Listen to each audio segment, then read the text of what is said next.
Hey, welcome back to Score on Business. So, Jason, what would you tell smaller companies about cybersecurity? So the first thing is two-factor everything, and what Two-factor authentication. Two-factor authentication. If it is offered, do it. I do it personally, even with Amazon, with everybody that offers two-factor. Yeah. It's not very intrusive at all. And what two-factor is when you sign in with your username and password, they will either pop up an application or send you a text message, but in some other factor, they send you a code where you respond, yes, I'm trying to log in. So technically, if I were to give you my email, my username and password for work, you still couldn't log in because it would pop up on my phone and I would say, no, I'm not trying to log in. So two-factor is one of the simplest things, but most effective. So it's a low-hanging and it's fruit. really available on. Now, my CRM that's web-based, I changed one. They were not going to get the multi-factor, and I changed to another provider, which was a pain.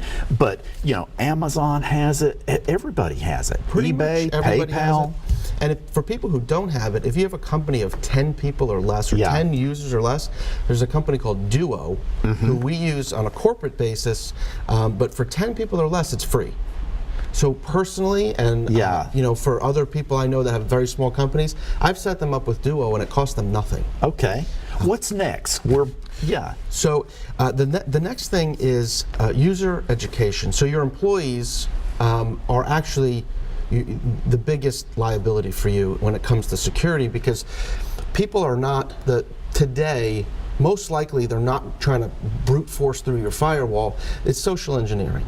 So the more you can educate your employees on what may happen, the better they'll be able to respond to it when it happens. So they're getting very good. The social engineering just continues to get better and better. We use a product called Know Before, where we train our users how to check an email for to see if it really came from inside the company or from the president of the company, and then we actually test them. So we send them the fake emails to see how they're doing. Right. And that doesn't take a lot of time. There's companies that do it. It's not very expensive, but there's a huge payback on it because you start to educate your users and they become part of the solution. Right.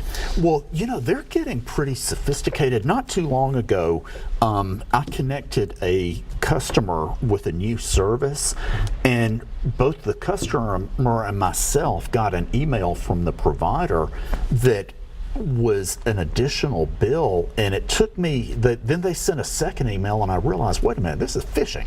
Yep. They were sending, even I've gone through the training, I've gotten the whole company engaged, and there are some that get very, very close to catching me because, especially if it's a company you're used to, and they try to create a sense of urgency and panic. So they'll send, the newest one for us at least is they're getting emails saying, you were speeding, you have a ticket, you have to click this link. Yeah. And people get nervous and they just click the link. So to educate the users, we've seen great success with that. Yeah, I have been getting a lot of, here's a Dropbox file. Yep. Yeah.